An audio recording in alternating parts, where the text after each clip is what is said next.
سلامونه او نیکې هیلې ټولو لرو برو افغانانو ته. افغانانو ورونو، نننی لایف به د ډورنلین په باره کې وي چې موږ همیشه به دا خبره کوو چې د خپلې خاورې نه به نه تېرېږو او تر مرګ تر ورځې پورې به هر یو افغان ځکه خاوره یا وطن دا د مور حیثیت لري. نو زه همیشه به زه په لایف کې دا وایم چې موږ ته صرف 2 لکه افغانان پښتانه په لر کې پکار دي او 2 لکه افغانان پښتانه په بر کې. نو 2022 کال تاسې وانې ما زیری کړی چې انشاءالله 2022 کال چې به وي دا به انشاءالله د ازادۍ کال وي. موږ به د تورمخي پنجاب نه ازادي الو او خپله محکومه خاوره چې کوم پنجاب دا 3 کاله کېږي ناجایزه قبضه یې پې کړې، په دې باندې به په تفصیل سره خبرې کوو. اول در باندې زه خپله یو ویډیو تاسو ته دا کومه شیر کوم چې ګوره په دې باندې دا زما اول ځل نه دی چې زه خبرې کوم. ما په جمهوریت کې چې و هم خبرې مې پې کړي په ډورنلین باندې بې شماره ویډیوګانې پرتې دي او نو د هغې نه یو دغه دی، زه به په هغې باندې لږه تاسو سره دا ویډیو شیر کړم او بیا به انشاءالله په پروګرام ته به ملګري م را دعوت شي راشئ په دې باندې مطلب دا ما سره د اواز بدرګه کوي. نو تاسې دا ول زما د 2030 کیلومتره اوږده فرضي کرښه د افغانستان اصلي خاوره ده او دغه خاوره برطانوي هند ته د 100 کلونو لپاره اجاره ورکړل شوې وه. د تاریخ لیکونکو په وینا دغه په یوه پاڼه کې لیکل شوی تړون چې 7 لنډې مادې یې درلودې د امیر عبدالرحمن خان او هنري مورټیمر ډیورنډ لخوا لاسلیک شو. په 7 ماده کې ذکر شوي چې برطانوي هند به هر کال 12 لکه هندۍ روپۍ افغانستان ته د ځمکې د اجارې په شکل ورکوي او دغه تړون د 100 کلونو لپاره دی. د تاریخ لیکونکو په باور اوس دغه تړون 122 کاله پوره کیږي او دغه قرارداد نور د اعتبار وړ نه دی. د دوی په وینا پاکستان چې د استقلال یې 3 کاله کیږي او دغه تړون د لاسلیک پر مهال هیڅ شتون نه درلود. د ډیورنډ په اړه کوونکي ادعاګانې بې بنسټه او هغه هڅې چې دوی د ډیورنډ د رسمي کېدو لپاره روانې کړي غیر قانوني او ناسمې دي. برطانویانو هیڅکله ډیورنډ کرښې ته د نړیوالې کرښې په سترګه نه دي کتلي او نه یې هم د هند د سرحدي کرښې په ډول تشریح کړي دي، بلکې د امیر عبدالرحمن خان د قلمرو ختیځ او سهیلي سرحد یې ګڼلی دي چې د دوو حکومتونو د مربوطو نفوذي ساحو حدود تشریح کوي. پښتانه چې نه یوازې ګډ تاریخ، ګډه ژبه او ګډ فرهنګ لري بلکې جغرافیایي وحدت هم لري او دا کرښه یې په عمل کې نه ده منلې. انګریزانو هم د ډیورنډ کرښه په حقیقت کې نړیوال سرحد نه بلکې یوه انتظامي کرښه منلې او د دې کرښې دواړو غاړو ته پرتو پښتنو ته پرته د پاسپورت او کاغذاتو نه د تګ راتګ اجازه وه. د کرښې دواړو غاړو ته پراته پښتانه وایي چې ډیورنډ په هیڅ صورت نه مني او یوه ورځ به حتمي دغه کرښه له منځه وړي. موږ په خپل مورني او پلارني وطن کې ورته وایو او دا ناره په کلکه باندې که چا پرې غوږونه سوځي او که پرې روغېږي، که څوک خوشحالېږي او که خفه کېږو، دا ناره په زور ورته وایي چې لر او بر موږ دا اصدقار نه منو، نه دا چاته قبول وړ دی چې یو افغان ژوند دی، یو افغان ام انشاءالله د دې بیخ نه بیا تر اوباسې وقل ته بیا ته ګزارئ. په دې سیمونه د برلین د دیوال نه دغه سیم زورور نه دی. د کابل او اسلام آباد اړیکې ډېر کله د ډیورنډ د کرښې پر نو افغانانو ورونو داسې ده چې اول موږ دا خبره کوو چې ډورنلین په مقصد باندې باید زموږ افغانان پوه شي او د هغې نه علاوه بله خبره دا ده چې ولې موږ ګوره داسې نه ویو چې دا ډورنلین ګنې د اشرف غني صاحب په وخت کې په دې خبرې نه وي شوي، خو اوس د طالبانو په وخت کې په دې باندې خبرې انتهایي زیاتې شوي او دا مسله اوس ډېره جدي مسله ده. دا مسله اوس د حل کېدلو طرف ته روانه ده. موږ یو خبره کوو افغانانو ورونو چې ګوره ډورنلین امضا کول چې دا د رئیس جمهور کار نه دی، دا نه د ډاکټر صاحب نجیب کارو، دا نه د داود خان کارو، دا نه د اشرف غني کارو، دا نه د ملا عمر کارو، دا د ولسونو، دا زموږ او ستاسې حصه ده، حصه ځمکه هم ده. په دې باندې یو رئیس جمهور چې زموږ د افغانستان وي هغه هېڅ حق نه لري په دې باندې خبرې ونه کړي، ځکه دا په دې کې د خبرو ګنجایش نشته. وروره پراپرټي زما ده، ما په 100 کالو درکړې په اجاره باندې، 100 کاله بعد خو زه حق لرم چې دیوالم که وای نه لم. دا چې وایي چې موږ په 100 کالو باندې خرڅه کړې ده روانې، خو 100 کاله خو تېر شو. بل معامله موږ انګریز سره کړې وه، موږ برطانیا سره کړې وه، موږ خو پاکستان سره معامله کړې نه وه. نو ولې زموږ په ځمکه باندې اشغال دی، زمونږ ځمکه اشغال شوې، زمونږ مقبوضه افغانستان اشغال دی، تر اوسه پورې موږ نه یو آزاد، ځکه تر زمونږ د وطن یو حصه هغه پنجاب اشغال کړې ده، په هغې باندې قبضه کړې ده. نو د طالب مبارزه نه ده ختمه، نه د مجاهد مبارزه ختمه ده، نه زمونږ مبارزه ختمه ده. په دې باندې به داسې مبارزه کوو لکه د جټ تیارې غونته کې. دا واورئ افغانانو، خصوصا د پیروب کې په افغانانو غږ کوم، او انشاءالله ټول په تماس کې دي، موږ ټول ملګري یو بل سره په تماس کې وو. انشاءالله په دې وړي راتګ سره به موږ دلته په اروپا کې لوی مظاهرې کوو، او د ډورنلین مسله به موږ انټرنیشنل کوو، او دا به نړیوالو ته په دې یونایټډ نیشن کې په جنیوا، په نورو په لندن یا په نورو په جرمني یا په امریکا او په استرالیا په دې ځایونو کې به انشاءالله راوچتېږو، افغانان مظاهرې به کوو. اصلي وخت د مبارزې وشروع شو چې موږ په خپل ډورنلین او خپل مقبوضه افغانستان چې ښکته وطن هم دی دا آزاد کو او ازادي والو. افغانانو، پښتنو ورونو، زما لرو برو پښتنو ورونو، ما ته معلومات دی چې دا 3 کاله دې کوم ظلم موږ سره کړی، هغه قسم دی که اسرائیل د فلسطین سره کړی، خو اوس د دې وخت راغلی دی چې دا خاوره موږ ترلاسه کړو. او یو افغان د دې نه تېرېږي، یو افغان چې د افغان مور شودۍ خوړلې د پښتنې مور نه، چې هغه د ډورنلین نه تېرېږي، هغه به بلکل د یلمنډۍ بچی بلکل به خپل مور او پلار به نه یې راوړی. نو خبره دار افغانان ورونو چې وخت راغلی چې موږ د دې تور استعمار د پښتنو د اسلام دشمن چې همیشه پښتانه ذلیل کړي دي، همیشه زما لر او بر پښتانه بې عزته کړي دي، خویندې میندې زموږ بې عزته کړي، اوس ټیم راغلی دی چې انشاءالله د دې نه دغه ولو. او تاسو ته دا لایفونه زما ټول پراته دي. ما تاسې ته ویلې چې ګوره دا کومه معامله چې دې اوس روانه کړې ده، همدغه طالب جان به انشاءالله ما سره به یو ځای موږ چې څنګه خبرې کوو په همغه شکل باندې به دا ځي، ځکه چې افغان پښتون نه خرڅېږي. هر څومره کوشش چې دی وکړي، هر څومره دغه چې وکړي، ډورنلین چې دی دا زموږ سره کرښه ده، او دې باندې به انشاءالله په اټک باندې به خپل د افغانستان 3 رنګه ملي بیرغ به ودرو. افغانان ورونو اواز موچت کې، که په ټیک ټاک کې هستئ، که په فیسبوک کې هستئ، که په ټویټر باندې هستئ، که په هر ځای کې هستئ، په تاسې باندې فرض عین دی چې د ډورنلین معامله نړیوالو ته وښیوئ. او نن د تور خامار د رجت سنګ اولاد میډیا چې وګوري، نو صاحب مهربانه داسې خبرې کوي په ډورنلین باندې چې ورور طالب هلته دا خوا کا خوا. دا ګوره که دا وایي چې 94% مکمله شوې ده که نه، ولا چې 100% مکمل کې، دا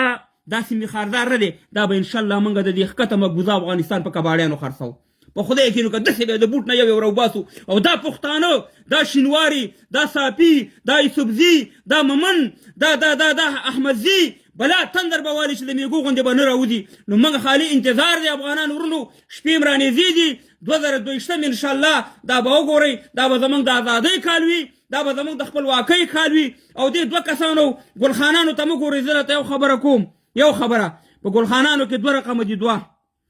یو اصلي ګلخانان دي، ګلخانان درته ښیم، نور اصلي ګلخانان دي چې هغه افغانیت هم مني، هغه پوهېږم چې پاکستان دا خاوره هم په زور نیولې، پښتنو سره ظلم زیاتې هم کوي، هغه خاموشه ناست دي، زموږ خبرې اوري، خو مطلب خپل مجبوریت لري. یو دي چاینیز ګلخانان هغه دي چې هغه موږ دلته د قرآن او حدیث هم یو، هغه موږ ته کنځلې کوي. دلته موږ چا ته کنځلې نه کوو، خپله مبارزه کوو، هغه موږ ته کنځلې کوي، ځکه هغه د خپل مور او پلار نه دی پیدا، هغه د یلمنډۍ نه پیدا دي، ځکه هغه دلته چینیان راځي، دا د هغې نسل دی چې موږ ته کنځلې او بدې ردې وایي. او په دې مه خفه کېږي افغانان ورونو که یو 2% چاینیز ګلخانان، جاپانیز ګلخانان نه ښیم، دا راپاسېږي زموږ پښتنو ته کنځلې او بدې ردې ویډیوګانې پسې کوي. په دې بلکل مه خفه کېږئ. زه تاسو ته یو مثال در کوم. کله چې دا جرمني سره یو ځای کېدو، دغه کم جرمني چې دی خپل وجود کې د هغې برلین سره چې یو ځای کېدو، نو د دې جرمنیانو به د هغې جرمنیانو پورې بیا خندل، د هغې لباس پورې بیا خندل، مګر په جرمنیانو کې فکر سوچ و. داسې زموږ ښکته مقبوضه افغانستان کې چې کوم پښتانه دي سوچ فکر والا دي، که هغه د نېشنل پارټۍ والا دي، که هغه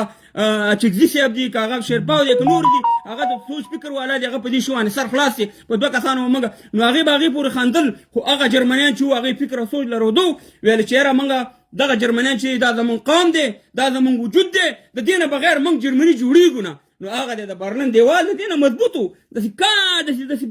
زیرو کو. نو دا لا چې شی دی چې دا موږ دلته تارونه اچولي، دا به دله انشاءالله همدغه طالب جان به د الله خوا کوي او موږ به انشاءالله داسې لکه د میږو غونډه کې به ور روان یو او انشاءالله د ازادۍ سندرې به ویو د باچا خان بابا سندرې به ویو د احمدشاه بابا سندرې به ویو د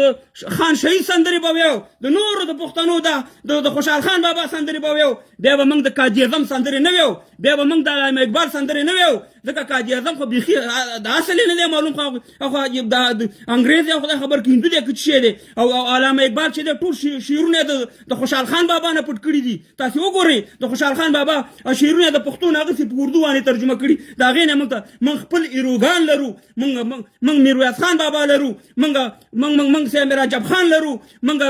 میرزا علي خان لرو موږ داسې غړ ستر استاینې لرو موږ ضرورت نه لرو موږ ته د پاره د شرم خبره ده د افغانانو چې زما په ښکته مقبوضه افغانستان کې په پښتو باندې لیکل نشته دی د پښتو بورډ نشته دی ټوله اردو یې راته راوړې ده چې مهربانه د انډیا ژبه د اردو خو د انډیا ژبه ده دا خو پاکستان خو بیخي 3 کاله مخکې پاکستان نو دا اردو وه نو دا خو د اردو خو د انډیا ژبه ده د انډیا ژبه یې راوړې په ما باندې ورو دا کړې ده موږ به انشاءالله خپل دغه بورډونه چې دي په ښکته مقبوضه افغانستان کې په کیسهخانۍ کې په مینه بازار کې په هر ځای کې به انشاءالله ښایسته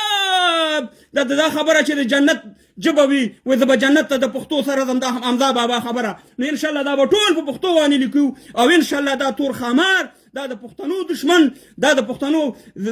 ځینې دشمن دا د لرو برو د طبعي دشمن دا به انشاءالله د دې دغه نړدو د پاکستان په پوج کې پښتنو پوجیانو ته ویم چې تاسې د احمدشاه ابدالي بچیان هستئ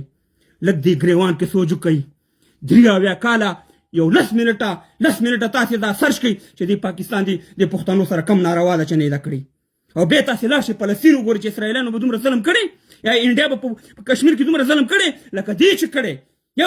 یو شی ده د ثبوت باندې من ښیو نو تاسې خپل هم ګریوان کې سوچ وکئ هغه بنګالیان هغه په هغې وخت کې بعضې بنګالیان ورځي مخالفت کوو چې بنګالیانو ازادي اخیسته خو بنګالیانو یو دن دا فیصله وکړه چې موږ ټول راپاڅېږو په هغه ورځ باندې نو نن زه تاسې وانهغه کوم پښتنو چې 2022 د جوش کال دی 2022 ستاسې د ازادۍ کال دی 2022 انشاءالله دغه د ډورنلینډ مرداره کرښه دا خوا کېدو کال دی او انشاءالله تاسې ټول دې ته آماده اوسئ ځکه چې تاسې سره کم ظلمونه شوي دي دغه ظلمونه په تاریخ کې چا نه دي کړي په 3 کالو کې ګنې ماته یو سړی دا کې زه هر یو سړي ته چیلنج ورکوم سړي ته چې کم سړی وایي 10 منټه ټیم دې ماته راکړي 10 منټه د اسرائیل ظلم درته وایم چې په فلسطینیانو سره شوی او بیا د پاکستان ظلم درته وایم چې د مسلمانانو پښتنو او د بنګلادیشانو سره څومره ظلم کړی دا ټول تاریخ موجود دی دا د ګلخانانو خبرې نه دي دا د زیږه پښتنو غیرتیانو پښتنې دي او پښتنو خبرې دي او زه تاسو ته خبره کوم چې په هر کلي کې یو د اوس بې غیرته پیدا کېږي په دې پسې مه ځئ په هره کورنۍ کې یو د اوس بې غیرته پاتې کېږي پیدا کېږي په دې پسې مه ځئ نران هم شته شیران هم شته دی اکثر افغانان پښتنو په دې باندې دماغ خلاص دی چې زما ښکته مقبوضه افغانستان سوات ملکان دیر باجوړ وزیرستان په دې دنیا باندې جنت دی او زما پښتون زی مزدورۍ ته په لاهور کې پالش کوي په لاهور کې چوکیداری کوي په کراچۍ کې چوکیداری کوي په سعودي عرب کې مزدوري کوي دلته دوه کسه ګلخانان چاینیز ګلخانان ناپاسېږي و دلته 40 لکه مهاجر پاکستان کې راغلي دي زه پاکستان ته نه یم راغلی د نر غوندې ویم د نر غوندې دا ټکه پورې مې د پلار نیکه خاوره ده دا مې د پلار د نیکه خاوره ده دا د پنجابي او د پنجابي د غلامانو خاوره نه ده او که ته دومره په افغانانو باندې یکسان کوې چې دلته ته راغلی نو بیا ته ولې مهاجرې په 40 لکه ولې په سعودي کې مهاجرې ته ولې په دنیا کې په 100 لکه پاکستانیان مهاجر دي اول د هغه خپل مهاجر راځه که بیا دلته په ما باندې احسانونه کوه زه ستا احسان نه منم احسان به زما مني ته ماته دا مه وایه چې لاړ شه افغانستان ته یا زما نورو پښتنو ته وایي چې لاړ شه افغانستان ته لاړ شه پنجاب ته پالشتوب دي کوه ته لاړ شه د رجل سنګ اولاد ته هغې غلامي دي کوه دا زما خاوره ده دا د لرو برو افغانانو خاوره ده او انشاءالله په دې د هر یو افغان سر مغزه خلاص شي چې دا خاوره موږ هېڅکله چې یو افغان ژوندی او د افغان مور نه پیدا شوی او د پښتنو مور نه پیدا شوی هغه به هېڅکله له دې خاورې نه ریوس نه شي او شاته به لاړ نه شي او زه دا خبره کوم افغانان ورنو زما مبارزه به تاسې لیدلي بعضې ملګري په ما باندې څه انتقادونه کوي چې ته د طالب حمایت کوې وروره زه طالب حمایت نه کوم زه د خپل لرو برو افغانانو د پیادې خبرې کوم ما په جمهوریت باندې نیوکې کړي او سایله مې طالب هم داسې کوم طالب چې په ډورنلینډ باندې کم کار کوي د احمدشاه ابدالي بچیان دي نر بچیان او زه یو بله خبره کوم لږ تاسې سوچ فکر وکړئ دا غټې درته نه ښیم هغه د طالبانو وزیر خارجه ته نخم لکه فضل الرحمن سره چروانو لکه صابرو رو رو هغه د تنخم د نور طالبان د تخم نور عام طالبان د تخم تاسو ماته وایئ چې د هغې د زړه نه دا ظلم وځي چې پاکستان یې پنجابي ورسره کړی دا ظلم به د هغې دغه نه وځي کم پښتون چا ته بدل پرېږدي هغې هر شی زما ستا نه په ښه پوهېږي د خدای لپاره ځان په خبره پوه کړئ هر شي ته د سیاست رنګ مه ورکوئ ګورئ خلکو دا خبره مو کوله چې اشرف غني صاحب چې دی په ډورنلینډ باندې معامله کړې ده ایا معامله یې کړې وه نه ده کړې نه وه کړې ختمه شوه یعنې دا خبره هم دروغ شوه نو هغه وخت به بعضې خلک را پاڅېدل چې اشرف غني صاحب خو ډورنلینډ لاړو په پنجاب ته یې ورکړو نه ورور دا د اشرف غني کار نه دی دا د ملا عمر کار نه و دا د بل چا کار و دا د ولسونو کار دی دا زما ځمکه ده دا زما جایداد دی په دې نه د چا سره ریفرنډم کومه نه په چا سره انتخابات کومه دغه شان د لر او بر پښتون یو کومه دا زما کار دی دلته به انشاءالله بیا د کاروبار نه دوبۍ نه به خلک دلته راځي زما ښکته مقبوضه سوات او سوات به د چکر یو دنیاوال انټرنیشنل دغه ته ورشه د سوات خویندو میندو سره څه چل وکړو او بې غیرتو ته ورشي د ملکان د دیر د باجوړ د وزیرستان د افغانستان خویندو میندو سره کم کارونه چې ونکړو تاسو ته شرم نه درځي چې تاسې راځئ زموږ مخالفتونه کوئ دغه 2% چاینیز ګلخانانو ته ویم نو خبره دا ده زما ورونو زما لرو برو غیرتي افغانانو دا زمونږ چې کوم اواز اوچتو په نړۍ کې انشاءالله دا ستاسې اواز دی او دلته به انشاءالله د اوړي د راتګ سره انشاءالله د ډورنلینډ معامله چې دا به ورځ په ورځ باندې داسې اوچتېږي اور داسې مخادار 94% اس نے کمپلیٹ کر دیا ایک بات سن لو ہمارے سارے پنجابی بھائی کے ساتھ دشمنی نہیں ہے مگر اٹک تک افغانستان کا حصہ ہے یہ 100 سال پر ایگریمنٹ پر ہم نے دیا تھا انگریز کو آپ کو نہیں دیا تھا پاکستان کو 73 ایئر ہو گیا بن گیا نا 73 سال ہو گیا یہ ہمارا وجود ہے لر اوبر ایک افغان ہے یہ ایک ہی قوم ہے بھائی آپ کا قوم جو ہے نا وہ انڈیا والا ہے آپ کا پنجاب اور یہ پنجاب سارا بھائی ہے بھائی صاحب ہم یہ نہیں بولتے کہ وہ ہندو ہے آپ مسلمان ہیں وہ ہندو ہے اس کو کوئی بات نہیں مگر آپ اس کام کا ہے یہ جو اٹک تک ہے مقبوضہ افغانستان یہ ہمارا افغانستان کا حصہ ہے خدا قسم ایک افغان زندہ رہے گا ایک پٹھان اس کے ہم نہیں چھوڑے گا بھائی جان آپ نے تو ہم کو 40 لاکھ افغانوں کو مارا ہے ہمارا بےعزتی کر دیا ہمارا عورتوں کا ہمارا جوانوں کو مارا ہے ہمارا بزرگوں کو مارا ہے ہمارے مرکوں کو مارا ہے اگر سارا پٹھان بھی مر جائے 2 پٹھان بھی زندہ رہے گا نا تو پھر بھی بولے گا کہ انشاءاللہ ہم جو افغانستان کا جھنڈا ہے نا وہ پلیٹ وہ بیرق وہ انشاءاللہ اٹک پر لگائے گا جو کہ یہ پٹھان کی نیچر میں وہ کبھی بھی اپنا زمین کسی کو نہیں دے گا بھائی صاحب یہ 100 ایئرس کا اس کا کانٹریکٹ تھا 1993 میں اس کا وقت پورا ہو چکا ہے ابھی جو ہے نا ہمارا ٹائم آ گیا ابھی آپ نیوز میں جتنا بھی بکواس کرے گا یہ جو پاکستان کا منافق میڈیا ہے جتنا بھی بکواس کرے گا نا وہ اس کے پیچھے ہمارا پٹھان نہیں ہے گا حقیقت یہ ہے کہ ہم انشاءاللہ لروبر افغان ایک کرے گا آپ جانے انڈیا جانے اور وہ جانے ہمارا کوئی اس کے ساتھ کوئی لڑ نہیں ہے وہ آپ کا کام ہے کاروبار کرنا ہے کیسے کرنا ہے کیسے نہیں کرنا مگر ہم ادھر سرحد مرحد نہیں ہے انشاءاللہ تو ہم کا یہ جو گیٹ ہے نا اس کو ہم ایسے اٹھائے گا اور انشاءاللہ اٹک پر ایسے لگائے گا اور انشاءاللہ لروبر افغان ایک ہو جائے گا ایک بات یاد رکھو آپ نے 40-45 سال ہمارا 30 لاکھ 40 لاکھ پاکستان نے ہمارا لوگوں کو مارا ہے 30-40 لاکھ اور بھی مر جائے پھر بھی ہم اپنی بات سے نہیں ہٹے گا پٹھان جو بولے گا ایک بات کرے گا خدا قسم وہ پورا کرے گا ہم احمد شاہ ابدالی کا بچہ ہے بھائی جان ہم میرویس خان کا بچہ ہے ہم بچہ خان کا بچہ ہے ہم خان شمید کا بچہ ہے خان شہید ہم عجب خان کا بچہ ہے ہم کسی اور قائد اعظم احمد اعظم اور اقبال سے ہمارا کوئی تعلق نہیں ہے اور ہم اس کو جانتا نہیں ہے قائد اعظم پتہ نہیں کدھر سے آئے اور اقبال نے سارا جو ہمارا خوشحال خان فخر افغان خوشحال خان بابا کا جو جتنا بھی شاعری تھا نا اس کو سارا چوری کر دیا کتابوں میں لکھا ہے کہ ہم نے لکھا ہے بھائی صاحب ہم ریسپیکٹ کرتا ہے ہم بےعزتی نہیں کرتے مگر وہ جو اوریجنلی بات ہے وہ ہم کرتے جو فیس بک اوپر 1-2 قسم کا چائنیز گلخان آتا ہے وہ بولتا ہے کہ جو پٹھان ہے وہ پنجابی کے خلاف نہیں ہے بھائی ہم اپنا حق مانتا ہے اور ہمارا حق جو ہے نا وہ مقبوضہ افغانستان جو اٹک تک ہمارے حصہ ہے ابھی 2022 میں ہمارا جو ہیرو ہے طالبان وہ انشاءاللہ اس کو سارا اس کو جڑ سے نکالے گا اور لروبر کو انشاءاللہ اکٹھا ملائے گا انشاءاللہ یہ ہمارا ہر افغان ہر پٹھان کا ہمارا یہ پروجیکٹ ہے ہم اسی پیچھے کبھی بھی نہیں ہٹے گا مر جائے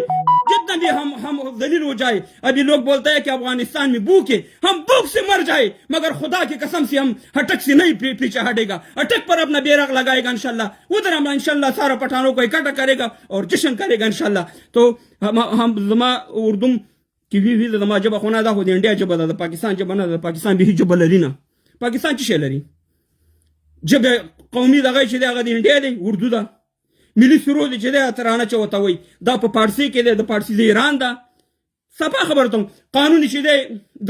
अंग्रेजानो दो बरतानिया दे नु पाकिस्तान कुछ शेष्टा देना इटम बम पुख्तून जोड़ करे वर्ल्ड कप पुख्तून गठले नु से मेरा बा स्क्वाश पुख्तून गठले नु चे दे और शेर खान चुवा पुख्तून पकारगल की नूर दिच्चे सिर्फ पापड़ दे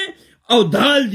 दाल और पापड़े मंगो लवलियो और पदी को लवलियो चाब बहुत बहादुर कौम है मंग बहादुर कौम है मगर खपल जान बजोड़ो बे बनूर खलको सरगुर पदी खबरों मंग न बोलीगु चाल तरावाने ड्रामे जोड़े अलता बूडुनो आनी किसी पठान चौकीदार की जरूरत है और अलता से मेहरबान माता वेच बहादुर कौम चा चौकीदारी की बहादुर कौम सा चौकीदारी की ता इस्लाम खुद सा चौकीदारी मंगू ता दालंग ता नमंगी सले परतुक ता गुसेरे सा चौकीदारी सा मजदूरी को बहादुर कौम न तसी बहादुर कौम को जर्मनी दे मन खालक को मजदूरी तरह दी बहादुर कौम को अरब दी खालक को मजदूरी तवर दी बहादुर कौम को अंग्रेजान दी खालक को मोहताज दी बहादुर कौम को अमेरिका दी खालक को मोहताज दी न संगा बहादुरी मा चतमी बीजता केम वजन मिम शर्मे मिम दुनिया ना डॉलर मले वो दुनिया में खर्चेम और बेम माता वे तो बहादुर कौमी पदी खबर पान का पुख्तनो उनो को ले गई पदी दा आग खबर दी दी प्लारान पदी खबर मंग को लवलियो मंग बखपल दावाजु द उचतो च लरोबर यो अफगान लरोबर यो अफगान लरोबर यो अफगान च द बच्चू पूरी दा खबर वरसी अब इंशाल्लाह दा यो अफगान वो यो अफगान दे यो अफगान बवी दा अफगानिस्तान खावरवा दा अफगानिस्तान खावरवी او دلته خلک وشه دلته افغانستان حکومت نه دی کړی دا افسوس خبره دغه بیا کړو دلته په دې بلیسار کې د افغانستان والی ناسو د افغانستان والی ته حکومت کو ها او احمد شاه بابا په پینډیا باندې حکومت کوله دی هم څه پریخو دا محمود غزنوی چې ول ظلم له پینډیا کړو په تل لازم دل ول سم دل باندې کامیاب شو ول دلته حکومت نو کړی هم څه پریخو په جاس کې تلو حالت خبرې دي چې خلکو ته ورکي نورورو دا زمونږ د افغانانو خاوره ده من طول افغانانیو لرو طول افغان یو قوم یو ملت خاینین که په بر افغانستان کې د نالت تیپی او که په خپل مقبوضه افغانستان کې د نالت تیپی په موږ په دواړو باندې نالت په اوسه مهربانه او زه هغه سړی ماغه چې په افغانستان کې کوم بمباری شوی دا ما په ویډیو کړی ما ته خلک دا نه و چې تر دا کې چې کوم بمباری شوی کوم ملي اردو والا ظلم کړي حکومت کړي که طالب کړي ټول ویډیوګانې په دې دغه پرتی دي زه دا والا نه یم چې زنده باد اره ته زنده باد ظلم ته ظلم یم او حق ته حق وایم ان شاء الله په دې باندې به مبارزه وي نو پیج مې دی او پیجونه زما ډیر بنديږي بند کې سوره وبندوي والله چې چا پلان مې مغله کې پرون مې پیج جوړ کړی دوه ورځې کېږي تاسو وګورئ سره رقم روان دي دا تاسو مینا محبت را سره لري ستاسو همکاري ده چې زما پیج زما ویډیوګانې شیر کوئ او مخکې خبرواز رسوي او دا یو عظیم جهاد دی ځکه ذهن سازي ده ځکه 20 کاله 15 کاله مخکې ته وګوره په دې میډیا کې ولکه افغانانو احمد شاه ابدالي پیژندو ولکه دا پیژنده چې زمونږ ملي بیرغ زمونږ کوم تاریخ لرو دا د سوشل میډیا برکتو او دا د ځوانانو برکتو چې مبارزه وکړه د دې عظیم مجاهدینو چې ټول خپل ځوانان یې کړو او ټول ته شعور ورکو نن که په پاکستان کې دی او نن که په انډیا کې دی او نن که په امریکا کې دی همدا قدرې رنګه ملي بیرغ ورسره دا د دې مبارزې د دې جهاد برکتو چې تاسو نن دې مقام ته ورسېدئ نو ځکه ته ټولو ته وایم چې انشاءالله مرګړي په رابطه کې د یوروپ انشاءالله د اوړي پر اتک سره به انشاءالله د ډورنلین معامله ګرمیږي او دا به انشاءالله غړ دغه به لیکل به او موږ به ورته ویو چې سره رقم جرمني هغه جرمني او دا جرمني او شوی دی موږ هم ورور سره مهربان یو کېږو په دې کې بله خبره نشته دی په دې کې نور منطق دلیل هېڅ موږ هم بلکل تیار ورته نه یو زما شی دی زما خاوره ده زه په چا سره ولې خبرې وکړم زما کور دی زما پټی دی زه په چا سره سره خبرې کوم په خپل پټي خلکو سره خبرې کوي اوس هم ظلم کړی چې دا د نیولې ده د 3 کاله کېږي پاکستان په قبضه کړې ده د دې حساب باید چې ورکړي ځکه زمونږ ډېر خلک په دې باندې مړ کړو او دا ټولې دسیسې دي دا جوړې کله په یو نوم کله په بل نوم خو دا مې یاد ساتئ چې څومره دا هغه د عمران خان خبره جتنا بھی پٹھان کو مارے گا وہ اتنا اٹھ جائے گا چې څومره پټانان وخی هغومره به انشاءالله نور راوچتېږي د سپرینګ په شان ځکه دا قوم نیچرل داسې دی دا نه د چا نه هېرېږي نه د چا نه مهربانه دی رو والا دی او د خپل حق او خپل منزل ته به ځان رسوي. مشکلات به وي افغانانو، خو دا مشکلات به انشاءالله داسې وي چې بیا به په تورخم باندې زما مور خور نه بېعزته کېږي، بیا به د چمن په ګیټ باندې په ور باندې څوک نه بېعزته کېږي. انشاءالله بیا به خپل یو بل سره داسې ځو او کاروبار به کوو. د خیره زما د ثوابۍ خلک یا زما د چارسدې خلک به په پغمان په کابل جان کې کار کوي. د کابل جان خلک به انشاءالله بیا په پېښور کې په قطحانۍ کې کار کوي لکه اوس هم چې دي، خو بیا به انشاءالله دا معامله بیا به دا نه چې دا پاسپورټ دی او دا دغه دی او غټ بورډ به په دې تله لګولی چې لوی افغانستان، لوی پښتونستان زنده‌باد لر او بر افغان. او انشاءالله عکسونه به په قطار لګېدلي، احمدشاه بابا، باچا خان بابا، خان شهید میرزعلي خان، عجب خان او داسې نور محمود غزنوي، دا ټول انشاءالله په دې اټک باندې به دا ټول چې تورمخی راوړي او ویزه باندې به راځي د خیره ښکته دې وطنونو ته. اول به یې په دې عکسونو باندې دغه لګېږي، سر به ټیټ نیولی چې دا هغه خلک دي چې موږ ته اسلام ښودلی او دا هغه خلک دي چې په موږ باندې په سلونو کاله حکومت کړی دی. نو افغانان ورونو عزتمن شئ، خوشحاله شئ، سلامونو ته وعلیکم سلام. او انشاءالله نه به یریږو نه به ټیټېږو او انشاءالله دا خلک باندې وایي چې د پی ټي ایم وروره جمع دی. پی ټي ایم زموږ زړه دی. پی ټي ایم منظور پښتون او د پی ټي ایم مرګړو که هغه موسنداوړ دی که نور ملګري دي که علي وزیر شیر زمری د احمدشاه ابدالي نر بچی په جیل کې پروت دی دغه نر بچی. نو هغې افغانانو ته ډېر شعور ورکړو، ډېر خبرو باندې پوه کړو، افغانان یې راویښ کړو. پی ټي ایم دا دوی ته رسېدلی دی مهربانه چې اوس تاسو بېغمه شئ. بلکل د دې فکر مه کوئ. نو همدومره خبرې زما اعلان ښکارم، دا ویډیو هم شیر کړئ، دا لایک هم شیر کړئ او دا پیج هم لایک کړئ چې ملګري